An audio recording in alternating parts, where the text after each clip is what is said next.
Good afternoon to those that have joined us. We're going to go ahead and get started here in just about 1 minute.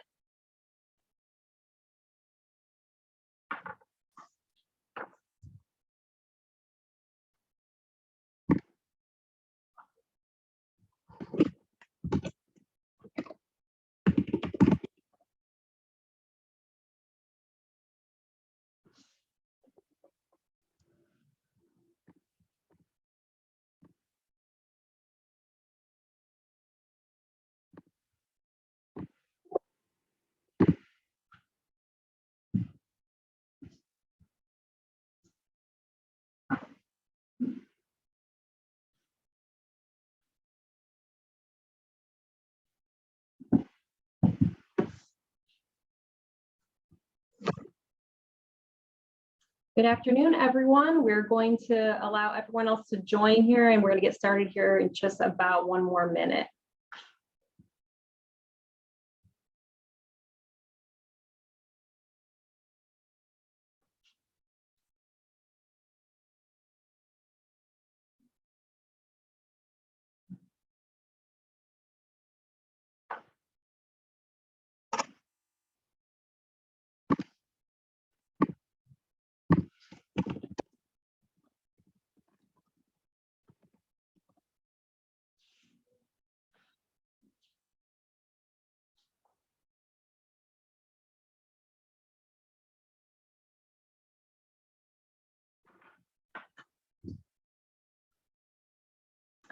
Good afternoon and welcome. I'm Valerie Weber, and I serve as the Community Impact Director here in Akron, Canton, and Youngstown with the American Heart Association. I will be your host and moderator for today's community conversation. Today, we're going to discuss common questions and concerns around the COVID vaccine, how effective the COVID vaccine are against variants, what activities can be resumed safely after vaccination, and tips and strategies to support health and wellness with resources from the American Heart Association and Mercy Health. As we begin our conversation today, please feel free to use the chat option to send comments and questions as our conversation evolves. You will see the chat option at the bottom of your screen. If you would, please go ahead and say hello and let us know where you're listening in from today. You're going to see a drop down in the chat that will allow you to select all panelists and attendees. This will ensure that everyone can see your message, and welcome everyone. We're happy to have you here. So I am pleased to introduce our panel of experts and would like to take a moment to thank each of our panelists for taking the time out of their busy schedules to bring their expertise to today's community conversation. And I am happy to introduce Dr. Jill Uberti, Emergency Physician and VP of Medical Affairs at St. Joseph Warren Hospital, Dr. Cynthia Kravik, Primary Care Physician at Mercy Health Youngstown, Jennifer Rager, Registered Nurse Navigator at Mercy Health Youngstown, and Tracy Benke, Executive Director at the American Heart Association. This community conversation is powered by local support from Mercy Health. Thank you so much. So we're going to go ahead and get started and jump right in. Please remember that you're able to enter questions as the conversation is going today. Please do that. We will be having an open Q&A at the end of today's conversation. So our first question is going to be for Dr. Uberti. Can you explain how the COVID vaccines work? And is it possible for the vaccine to give you COVID? Hi, thank you for having me. Yes, so there are 2 vaccines that work through messenger RNA. Those are your Pfizer and your Moderna vaccines. And what happens when you are inoculated with that vaccine is the mRNA, which is called messenger RNA, is entered into your body. Your cells take it up, and it does not go into the nucleus and affect your DNA. It only stays within the cell's periphery, and it tells your body how to make a protein, and the protein that's created is that spike protein that we've all gotten accustomed to seeing on top of the virus in pictures. That spike protein is unique to COVID, and the spike protein actually looks like a crown at the top, which is how it got the name coronavirus. But your body recognizes that as foreign, and when your body starts to see this spike protein out there, it mounts its defense mechanism and it formulates a couple different types of immune responses. You'll see T cells and B cells, and then antibodies. And those antibodies remember that spike protein as being foreign. And so once this initial immune response has been made, your body disposes of that messenger RNA. It does not stay within our system, but the antibodies don't forget. And so when you come into contact with the live virus, your body will say that should not be here, and it'll mount its immune response to attack the virus and hopefully kill it and prevent you from getting ill. Now, the Johnson & Johnson works just a little bit differently. Rather than being inoculated with the messenger RNA, it is a dead virus of a different type of a cold sort of virus.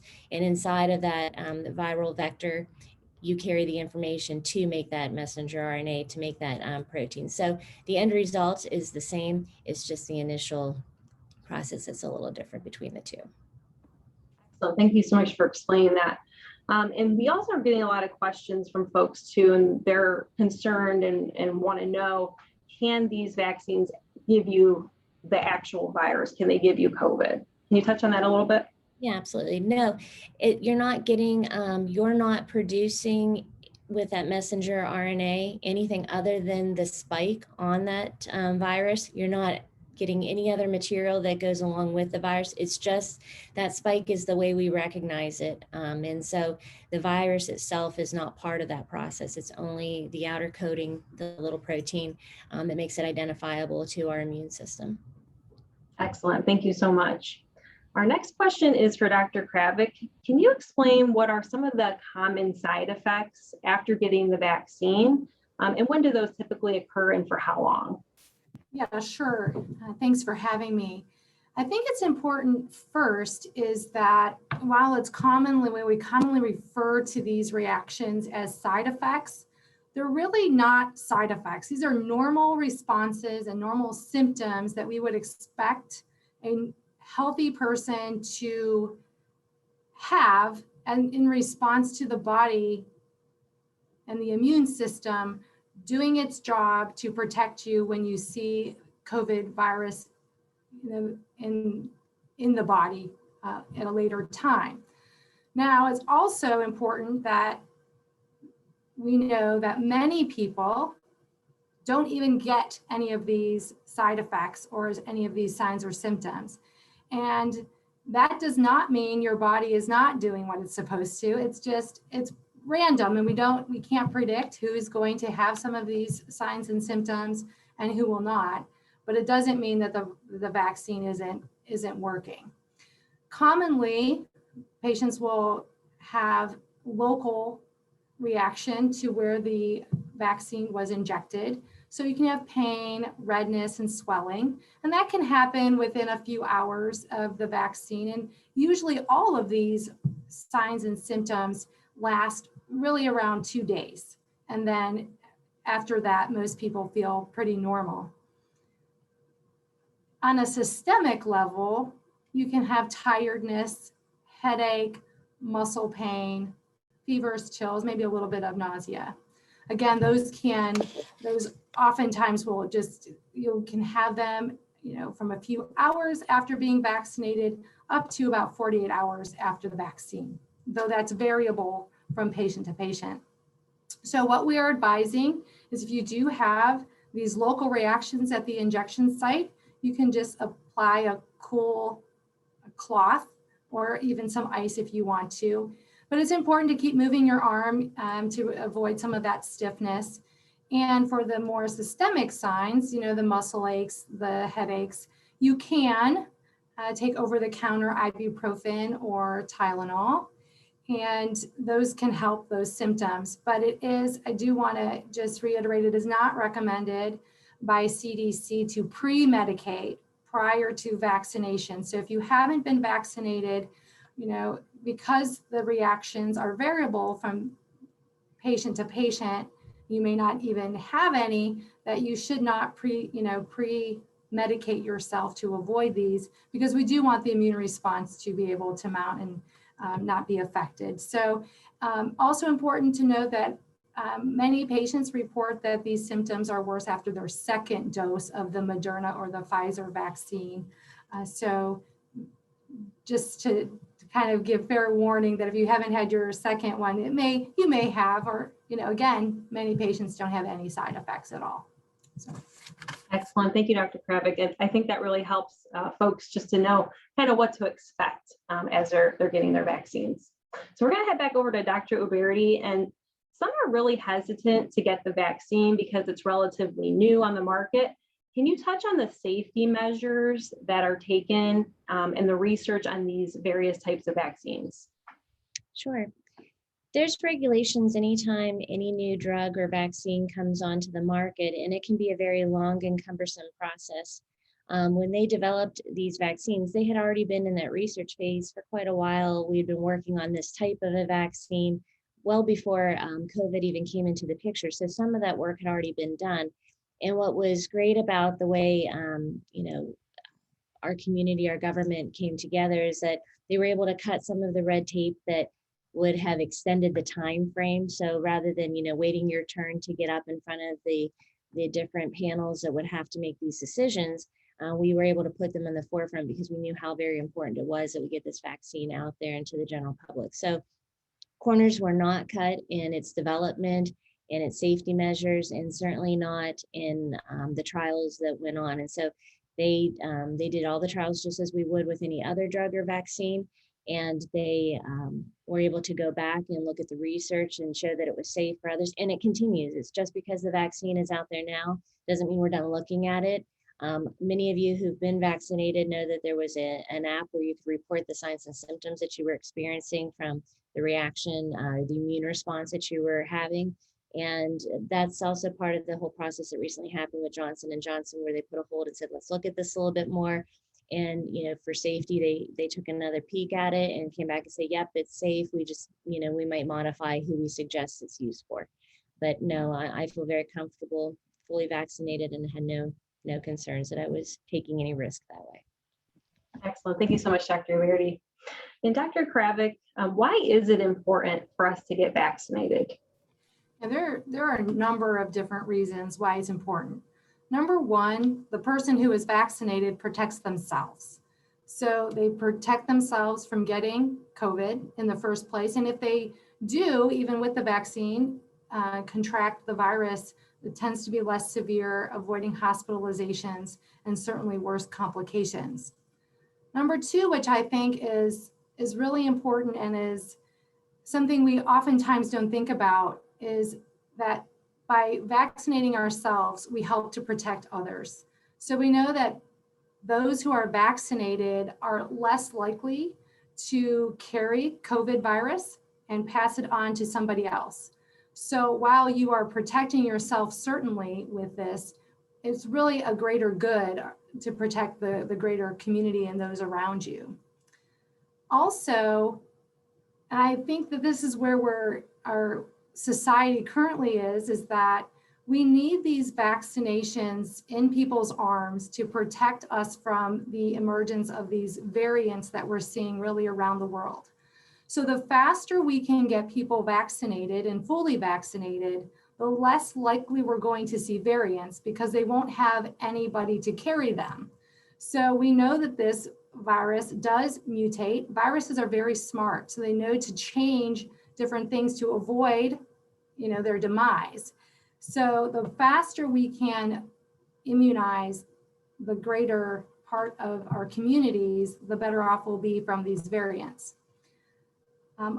Another reason is that we do need to develop this herd immunity. So in order to do that, I know we've heard this before, is that herd immunity means that we have enough people vaccinated to prevent the widespread illnesses caused by these viruses. So in order to achieve herd immunity, we need about 70 to 80% of people to be vaccinated. And we are really far away from that goal currently. And so again, it gets back to the point that by me being vaccinated, I protect you. So it's that greater good sort of thinking that we need to get to. And then finally, I would say, I know we have a lot of people who are just saying, I wish we could just return back to normal. Vaccine is the quickest and easiest way to get us back there. So those who are vaccinated, if they're exposed to an active patient with COVID, they don't have to undergo the quarantine period that others do that are unvaccinated. They're able to be outside in gatherings without masks, as the CDC just came out. They can be inside with people who are also fully vaccinated without masks. So there's that return to normalcy that happens as well to those, for vaccines. So if we want to get back to normal, we want to get rid of these mask mandates, all of that, vaccine is the easiest and quickest way to do that.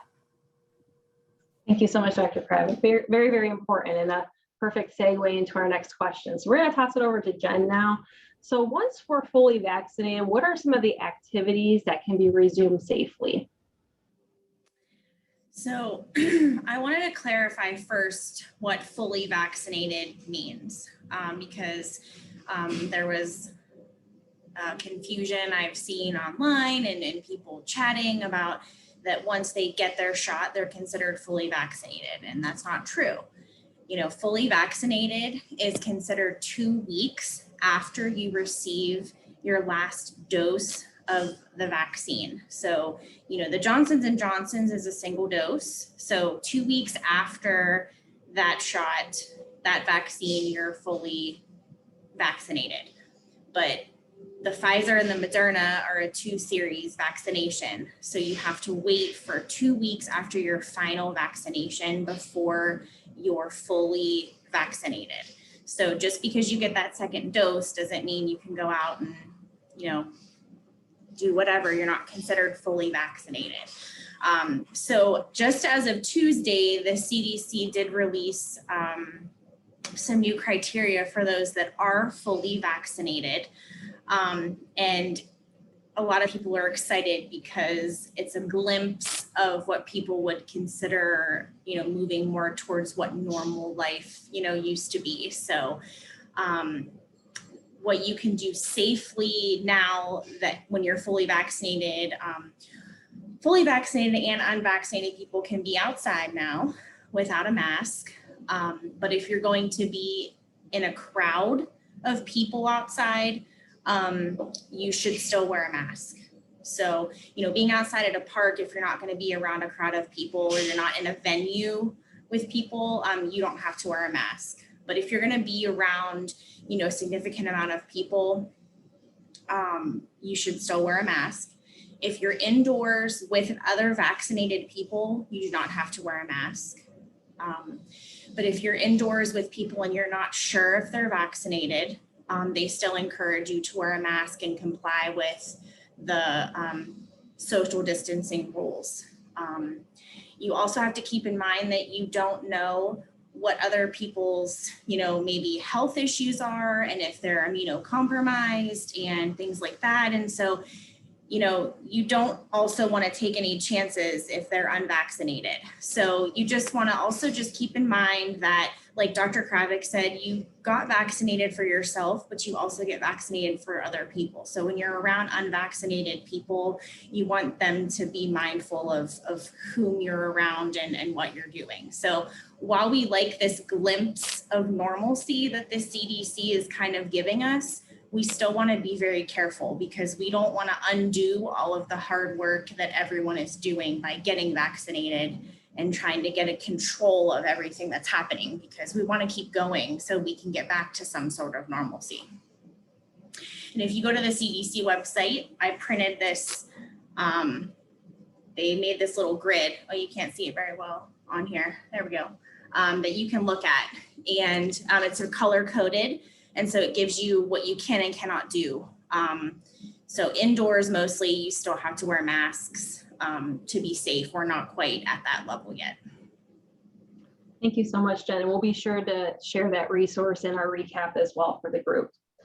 So Dr. Aberti, we've heard a lot about the variants.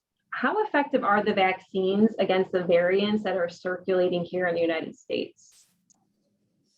Like, we can't answer that with 100% certainty. What we have seen thus far is that when you have a variant, it's a mutation on that spike protein that I was talking about earlier. but it hasn't mutated so far that the body doesn't recognize it for what it is. And so it's sort of like putting a slight disguise on it, trying to fool the body into thinking that it's not the coronavirus. But at this time, our immune systems, with the benefit of the vaccine, have been mounting the proper response against it. And we have not seen any information or any data otherwise. But, to just again restate what Dr. Kravik said earlier, we have to get to that herd immunity. Otherwise, these mutations will keep forming, and who's to say what the future would hold if we don't get to that point. And I think the ideal number that we've come up with is around 70% of our population, our community, needs to be vaccinated to hit herd immunity. And I believe the last I heard, we were only at 28. Yeah, thank you so much, Dr. Berry. So, I think the biggest takeaway that I'm taking so far from this conversation is our biggest threat really are these variants and the mutations of the disease. So if we don't get that under control, there may not be an end in sight. So the more folks that can get vaccinated, the better, so we can get as close as possible to the herd immunity. So we're going to toss it back over now to Jen. So April is Move More Month, and with us talking about trying to get back to some sense of normalcy. A lot of folks have questions about can they get back into their gyms and so forth once they're vaccinated. Can you touch also on the difference between being active versus exercise? So I discuss this a lot with my patients when I do their education, after they have a heart attack or have a stent put in, and I talk to them about the difference between being active, because I always say, do you exercise? And they say, oh yeah, I'm very active. I do a lot. And I say, oh, okay, like what kinds of things? And they tell me they, take care of their house and they cut their grass and they do all those things, which is great because it's not sedentary, it's not sitting around. It is activity that they're doing. But that's activity. That's just daily movements that we all do. Exercise is actually defined as, planned, structured, repetitive, and intentional movement that's intended to improve and maintain physical fitness. And especially when you're focusing on, cardiovascular fitness, where you're doing something that's intended on, raising your heart rate and your blood pressure for just a consistent amount of time to exercise your heart and cardiovascular system. So, right now, when you're looking at, gyms opening back up and the weather hopefully finally, breaking here in northeastern Ohio and getting back outside, outdoors is a great place to safely do activity now because you can not have to wear a mask and it's probably the most comfortable. You can walk, you can try running, you could do different kinds of activities outdoors, and the AHA website has a bunch of really great resources for different kinds of activities that you can do outside for exercise. But when you go indoors now, you have to follow whatever your gym regulations are, that are posted when you go to keep yourself and those around you safe. And don't be intimidated by them. They're there to keep you safe. But with the pandemic, I found that a lot of people just kind of quit doing their normal routine. They just kind of became stagnant and lost a lot of their activity or exercise that they were doing. So I was encouraging people to get back into something that they enjoy and something that they do for fun, or something that is going to be cardiovascularly healthy for them.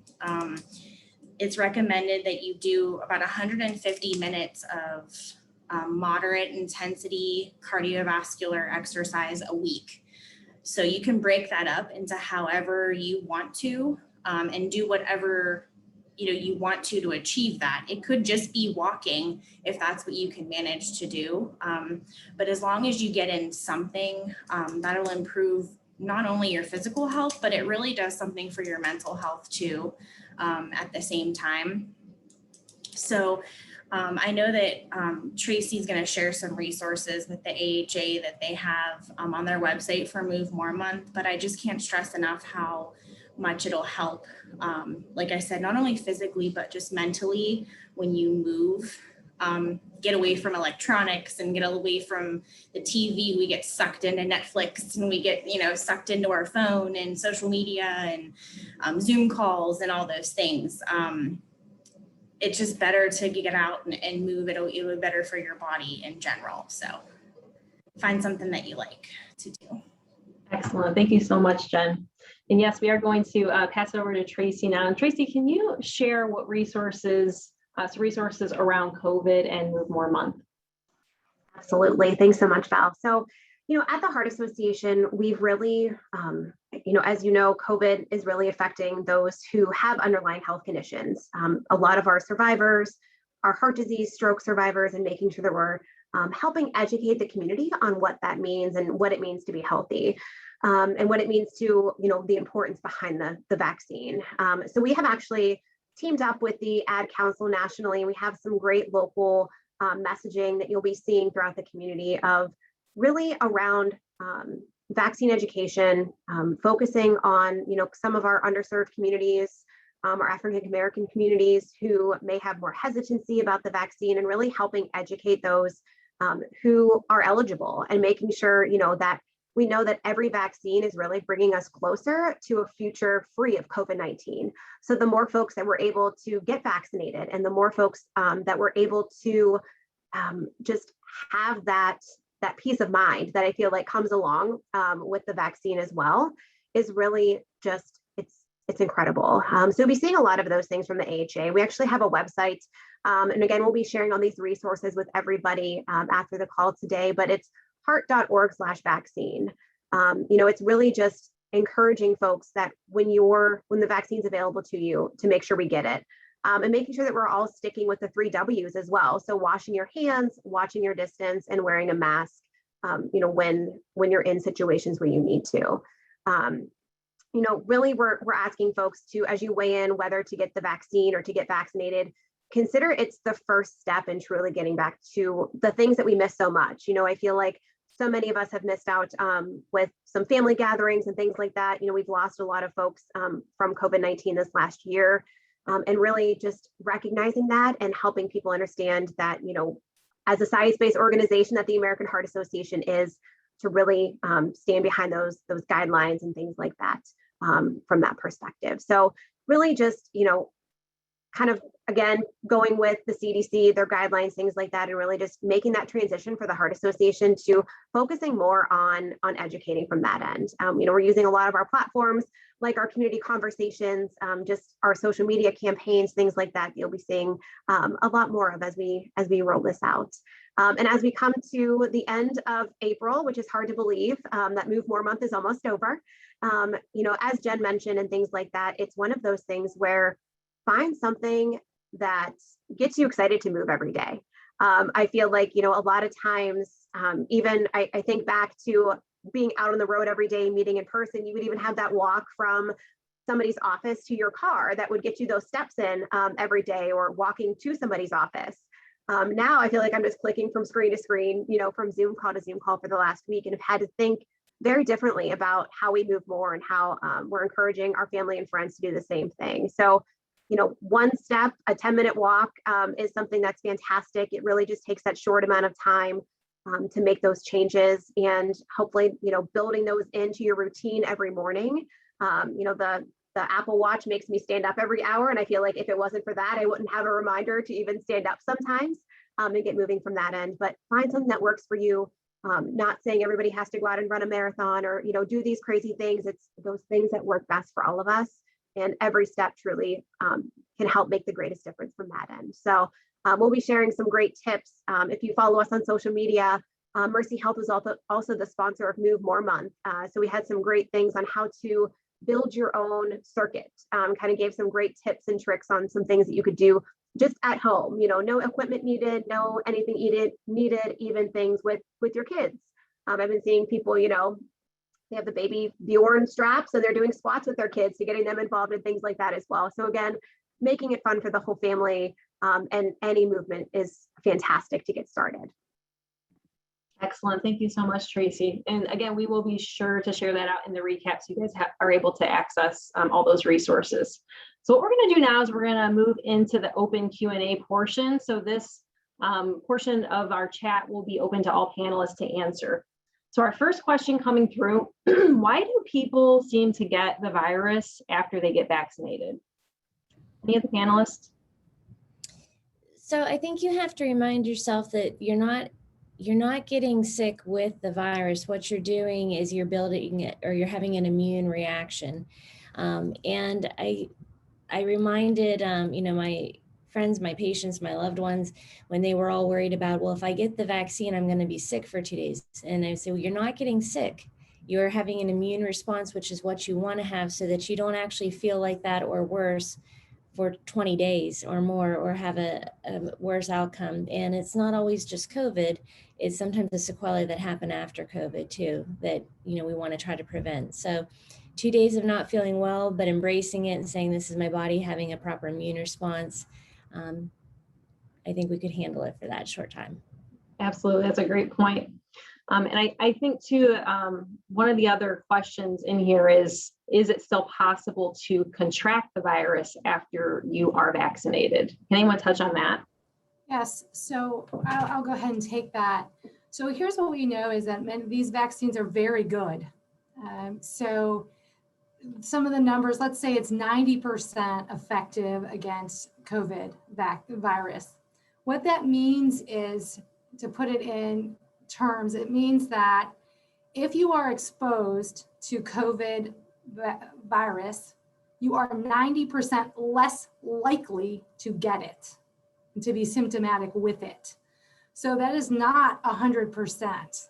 Okay, so we have to realize that these are excellent vaccines. To be near 90% is really unimaginable, really, from a scientific standpoint. When we look at yearly flu vaccines, we're nowhere even close to that. We're maybe half of that. So, and we push that. So to know that these vaccines are that much better is fantastic. So we know that that the severity of illness is less, the need for hospitalization is much less, but it's not 100%. So there will be cases of people who are vaccinated and get COVID, but we also know that those people are much less likely to be ill that require hospitalization. Excellent. Thank you so much for clarifying that. So I heard you say really that the vaccines are extremely effective, but there still is a sliver of a chance that after being fully vaccinated, you could still contract COVID, although that is a very remote chance. And if that does happen, your chance of having a severe illness is much less. Is that right? That's correct. Okay, excellent. So our next question coming through, what is the current percent regarding herd immunity today? I think we may have answered that during our chat. Are we around 30%? Is that correct? I think we're that have been vaccinated? I peeked at my phone to just double check the facts, and it was 28.5% is where we're currently at as far as the Americans who've been vaccinated. And no one knows the magic number of what that needs to get to. It's somewhere between 50 and 90, but I think the recommendation's been settled on 70% of us need to be vaccinated to achieve it. Okay, thank you. So we've got a lot more work to do. Our next question, some people think if I was already exposed, so already having had COVID, I already have protection. Is this logical thinking they're asking? So basically, I think what they're asking is, if a person has already had COVID, do they have an antibodies, and do they still need to be vaccinated? I think that's the question. And correct me if I'm wrong. I'll go ahead and take a stab at that one. So it depends, is what I'm going to say. And we're in a very unique situation here, in that the science of this illness is very far behind the disease. So we're used to having a lot of information to give our patients and to be able to answer things with great certainty. And the answer with this is that the science is behind that. So there's still so much more research to be done, though we have so much incredible information in such a short period of time. In this past year, we've learned so very much. So in someone who's been infected with COVID, we know that there is some level of immunity, but we believe that to be about a 90-day immunity. That seems to be what we've been hearing. So we are still recommending, the recommendation is that even if you've had COVID, that probably in the 90-day window after that, the vaccine is then recommended. So now the CDC will say you can get it up to even, 10 days after you've, recovered, but you probably have immunity for a while longer than that. But it isn't, the level of that immunity is yet to be determined, and whether that is fully protective of getting COVID again. Again, there is uncertainty there, so vaccine is still highly recommended. Thank you so much for clearing that up. Our next question here is, this person's asking that they know some people who are afraid to get the vaccine because they are in childbearing years. Has this been tested on this population yet? If you go to the American College of Obstetricians and Gynecologists, they are they're the panel that you can trust for all of your OB-GYN concerns and for the standards of care. And they are recommending that women of childbearing years get the vaccine. Excellent. Thank you so much, Dr. Oberti. Our next question is, so the person's saying, a lot of us know people that haven't got the vaccine or who are hesitant. If you have one word or advice or fact to share with those people, what would that be? Mine would be, it works. It works. And really, to me, I think there's a lot of fear. As we talked earlier, these, it seemed the public perception, as Dr. Uberti said, was that, these were rushed to market, just, but that there is so much science already done prior. These are safe. They go through a rigorous process to come to market and to come, to be put into people's arms. So trust it and just do it. Thank you, Dr. Kravik. Anybody else, any other words or advice that come to your mind on that question? I think the only thing I would add to that is a lot of the people that I've heard who don't want to move forward and get the vaccine is because they think that they are in a healthy situation. They don't have comorbidities. They're young, and if I get it, it'll be short-lived and I won't have to worry about anything long-lasting. But I think it goes back to a lot of the stuff we've been talking about this morning and pulling all that information together. So as Dr. Kravik said, if we don't establish herd immunity, that's when the mutations in these variants are forming. And I get a lot of, well, are we going to have to get this every year like the flu vaccine? Well, if we don't do a very good job this initial go round of getting to that herd immunity, then yeah, you're probably going to have a booster, or they'll have to change the vaccine a little bit to accommodate for the variants that have occurred so that we can mount an immune response to those variants. But I look back like historically at smallpox, and when we vaccinated everyone for smallpox because we did such a great job of reaching herd immunity, now we and our children no longer have to be vaccinated against smallpox because we eradicated it. But if we don't do that with COVID, then it'll be kind of like how the flu is every year, where it mutates and it varies, and now we have to immunize ourselves against the next strain. Thank you so much. I think you just answered a question that just came through about an estimation for length of time that fully vaccinated people have immunity and inside and booster. So thank you for that. So we're going to move into the next question. What is your advice if someone got diagnosed with COVID after their first shot? How long should they wait to get their second? 90 days, 10 days after symptoms have disappeared? Any insight on that? I don't know that I have a clear answer on that. I know that they do recommend that you complete those. There's a bigger window. So we know that ideally, so that for Johnson & Johnson, it's a one-shot deal, so you're okay there. For the 2 shots, both Pfizer and Moderna, there is a 6-week window. Pfizer is separated by 3 weeks, Moderna by 4. the 2 shots, but I would have to double check on the guidance, and I think Dr. Uberti might be trying to do that while we're doing this, but it is recommended to complete the series, and I'll try to get some information while we're here to see if we can figure out what that is to get an answer. Excellent. Thank you, Dr. Kravik. Our next question, does anyone know numbers regarding people who have died from getting the vaccine? I think this is the biggest question that people have that are hesitant about getting the vaccine. Can you guys touch on that?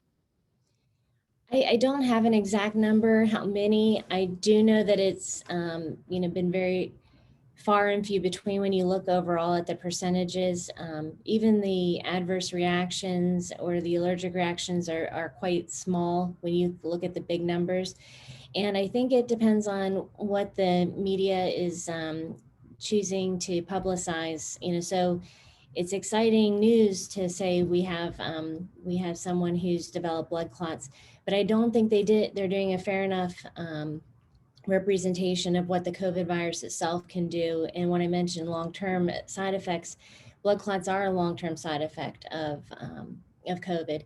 And having worked in the emergency department firsthand, I've seen strokes, heart attacks, and blood clots in the lungs that I don't believe would have otherwise happened had that person not been infected with COVID a few months prior. They didn't have any risk factors. So I think we need to keep all of that in mind. It's not just the vaccine that might cause it, it's actually the virus that can lead you down to that, Yeah, absolutely. Very important point. Okay, let's see where we are here, running down the list. See what our next question is.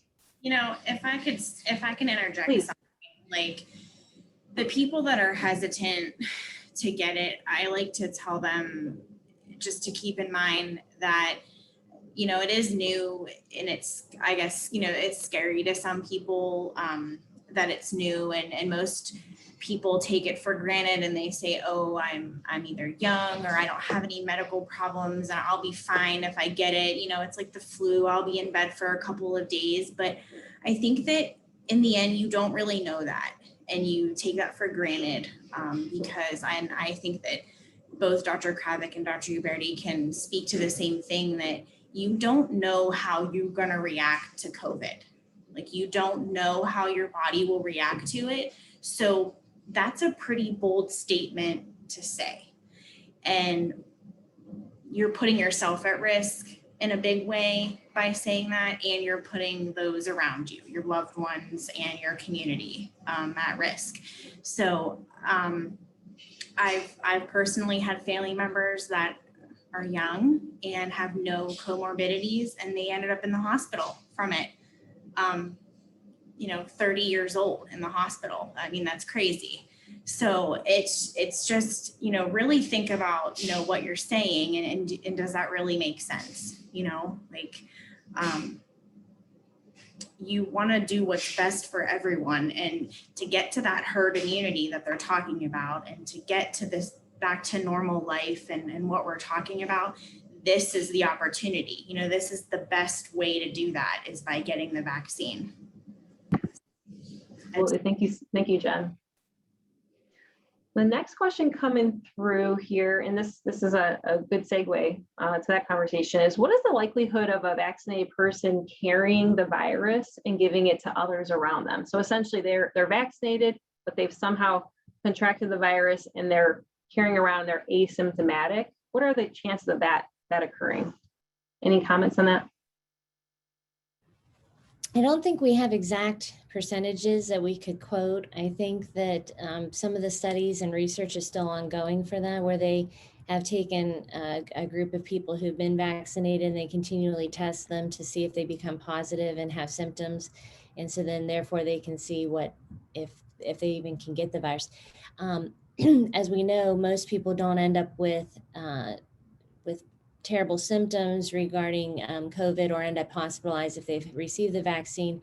And therefore they're extrapolating that to say that you're unlikely to pass that type of a severe form of COVID on to the next person. So hopefully if you are passing along, it's not going to be the type that ends up causing them to be hospitalized. Thank you very much. The next question is, it was announced that we are having vaccine events on some campuses. I'm assuming the person that's asking this is talking about Mercy Health campuses, and please clarify in the chat. Any idea what vaccine that'll be? So if the person can please clarify in the chat if you're asking about Mercy campuses and if the panels have any comment. Okay, so we'll give them a chance to do that. We have a question coming through. Will this be recorded? Yes, this will be recorded, and we're going to share the link out so that you can listen to the recording. And any folks that weren't able to join live, they'll be able to listen to this conversation. Next question, do we have percentages of those vaccinated in our community?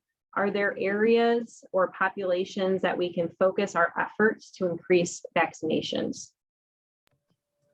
I don't have exact numbers, but we do know that there are multiple populations who are who have not been vaccinated as much as others. So we know that our African American community, that vaccine uptake is less.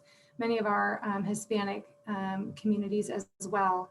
So we really need to, and I know there are efforts within the community to target those populations so that we are making sure that they also have the opportunity and ample there's supply to do so, to make sure that everybody who wants the vaccine gets it.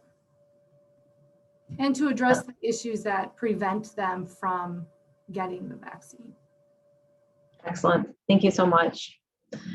So we know we're seeing what's happening in India right now with the COVID surge.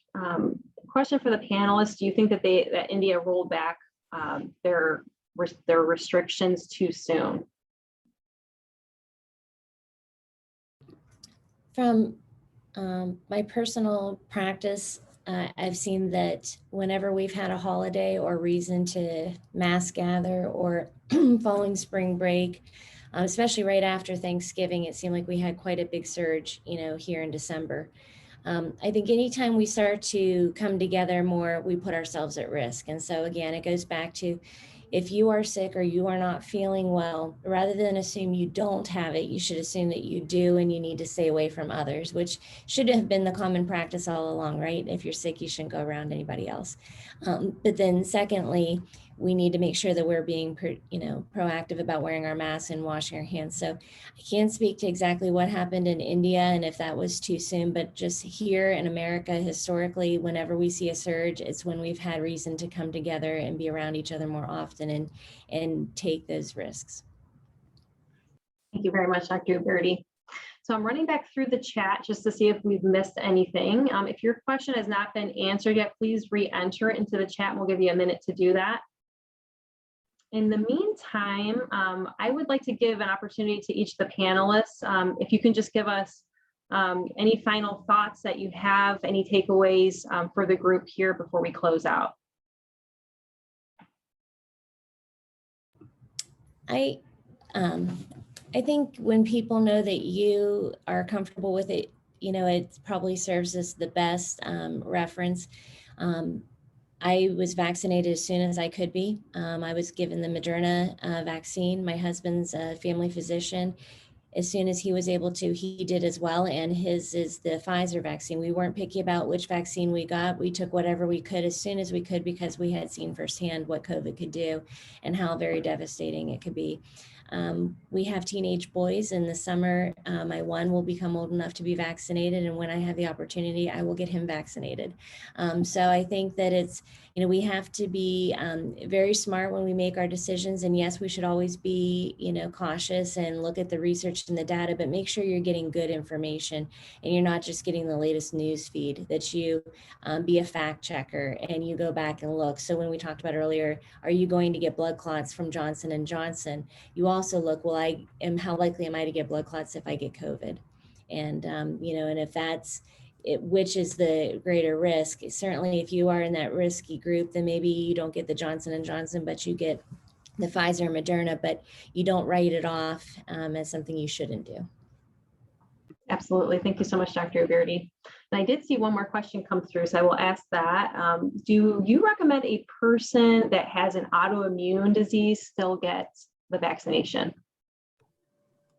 would say that that person should really talk to their personal physician. It's hard to lump just immunocompromised people into one group. There are some who may not mount the same type of response as a normal healthy person. So that really ought to go through their doctor who is managing their care. Absolutely. Thank you so much, Dr. Kravik. And I do have a follow-up, I'm sorry. Yes, please. About if I get COVID in between my the 2 doses. And the recommendation is that you would wait 10 days after the start of symptoms, and then you could get then your second dose either on schedule or delayed by that amount of time. So it is recommended to complete that course. Excellent. Thank you so much. And I did want to give ample opportunity for any of their other panelists that would like to give any closing comments or final words of advice before we close out here today. Yeah, one thing I wanted to mention from the American Heart Association standpoint is we've really kind of had a 2-phase, what we're calling a take action campaign out in the community. So obviously first is the COVID vaccine and getting vaccinated when you are eligible, which I feel like a majority of everybody is now. So making sure that you're finding those great locations. There's amazing events happening all over all of the communities across Northeast Ohio that I've been reading about here and just, hearing about in the local communities. The second one that we're really focusing on is, making that appointment with your doctor. We have another campaign called Doctor, It's Been Too Long, and truly making sure that we're getting back to our regular, our annual checkups. We're not feeling well, knowing that a doctor's office, that the emergency room, all of those places are the safest place to be when you're experiencing any kind of illness. We saw a really big decline, unfortunately, in folks who were experiencing heart attack or stroke symptoms, going to the emergency room to get checked out because of the fear of that. And unfortunately, these folks are then passing away at home, or they're not getting the care that we need. When someone's experiencing something like that, time is muscle, and making sure that we're calling 911, making sure that we are getting in front of the experts that are going to be able to help us is our best chance for survival. So making sure just to reiterate that to everybody, and knowing that, they are a safe place to be, along with just making that doctor's appointment that we might have been putting off for a while, just to getting ourselves checked out and getting back to those situations as well. But just amazing conversation today. I feel like we've had, I feel a lot smarter. I feel like when I go through these and get to hear from our friends at Mercy Health, and just the great questions in the chat box, and really just diving into everything today. So thanks everybody so much for that. Excellent. Thank you so much, Tracy. And Jen or Dr. Kravik, any closing thoughts? My public service announcement for the day would be that I like to piggyback off of what Tracy says, where I kind of, when I get the opportunity, I tell my patients, we hear a lot about COVID for, over a year now. And a lot of people, when I see them in the hospital, because that's where I see them, have put off a lot of appointments or a lot of follow-ups or, a lot of things. And I encourage them that just because COVID's happening doesn't mean that you shouldn't take care of yourself, physically, mentally, emotionally, whatever that may be. You need to take the time to do that. Life can get away from you with work, kids, family, illness, whatever happens. You need to take the time to take care of yourself, make the appointments, to get yourself checked out, make the time to take care of yourself, and stay well so that when someone else needs you, they have you, and you could be there for them. It's just super important. And I think we got off track with that just with the pandemic and our schedules not being normal and things being out of sorts. And I see that a lot when I talk to my patients. I'm like, yeah, I just stopped going, or I just stopped, following up, or, whatnot. And it's just kind of an unfortunate side effect of the time. So I just encourage everybody to kind of take inventory of themselves and their life and their family, and what do we really need, and we need right now. And to also kind of like what Dr. Uberti said, like, where are you getting your facts from when you're making your decisions about things, making sure that you're getting the right information when you do make your decisions about your health and your well-being. and that you're basing them off of factual information and not of, what some, soccer mom is saying on social media, because that happens a lot too. So just be careful where you're getting your information from and make sure it's legitimate. So get good resources. Take care of yourselves. Absolutely. So important. Thank you so much, Jen. Dr. Kravik, any last thoughts on your end? I would say for those of you who aren't vaccinated, to consider that as part of your ongoing health, and to help protect all of us. It takes all of us to do it, and so we can get through it if we all do it together and continue the masking, the social distancing, and most importantly, the hand washing. Absolutely. Thank you so much. So in closing, I'd again like to thank Mercy Health. This community conversation is powered by local support from Mercy Health. And I'd like to thank each of our panelists again for taking the time out of your busy schedules to bring your expertise to this community conversation. It's been very insightful and eye-opening. And also a big thank you to all of our healthcare teams across our region. Your dedication and focus on the health of our communities is inspiring, and we appreciate all of your tireless work. Thank you to our listeners and attendees who have joined today. We will email all resources discussed to the group, and we look forward to continuing the conversation as we plan future events with your needs in mind. Thank you so much, and be well.